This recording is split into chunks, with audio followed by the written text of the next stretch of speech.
उत्तर प्रदेश के एक छोटे से गांव मिर्जापुर में 3 जिगरी दोस्त रहते थे, अमन, रोहन और विकास।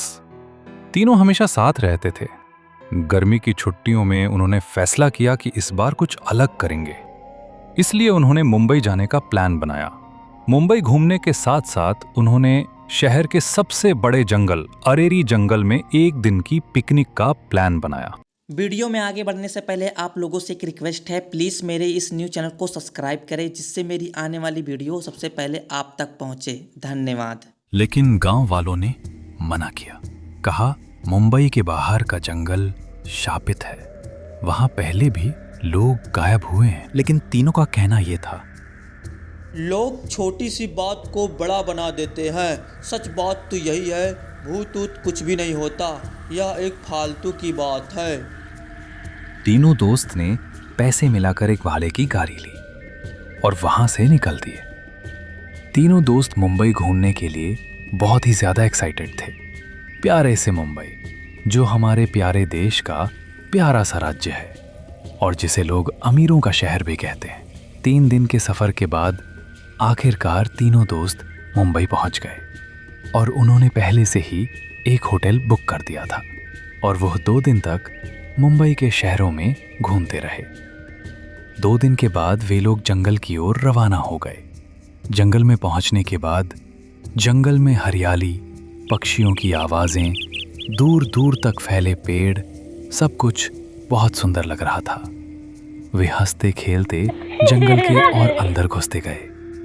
उन्होंने पास की एक झील के किनारे टेंट लगाया, खाना खाया और आराम करने लगे। शाम के करीब 6 बजे अचानक जंगल में अजीब सी सन्नाटा छा गया। न कोई पंछी की आवाज, न पत्तों की सरसराहट। विकास बोला, कुछ तो गड़बड़ है। अमन ने मजाक उड़ाया, भूत आ गया क्या? रोहन ने कहा, चलो वापस चलते हैं। मजाक ठीक है पर यह सही नहीं है।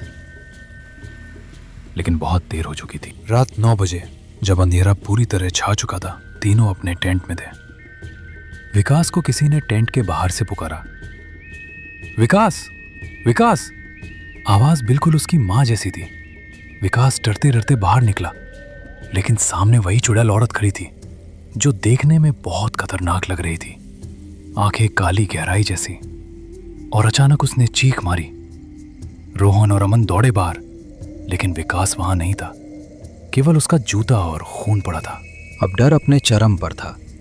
अमन ने कहा, ये सब साजिश है, कोई हमें डराना चाहता है, हम उसे छोड़ेंगे नहीं। अब दोनों लोगों ने विकास को ढूंढना शुरू किया।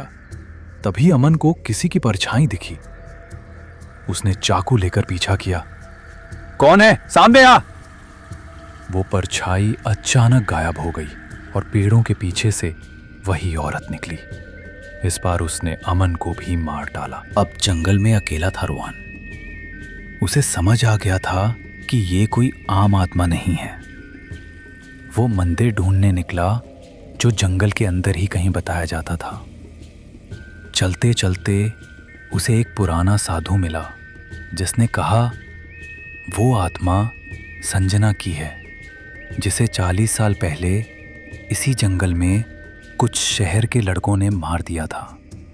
तब से उसकी आत्मा हर बाहरी लड़के को मारती है जो इस जंगल में आता है। साधु ने उसे भभूत और तंत्र दिया।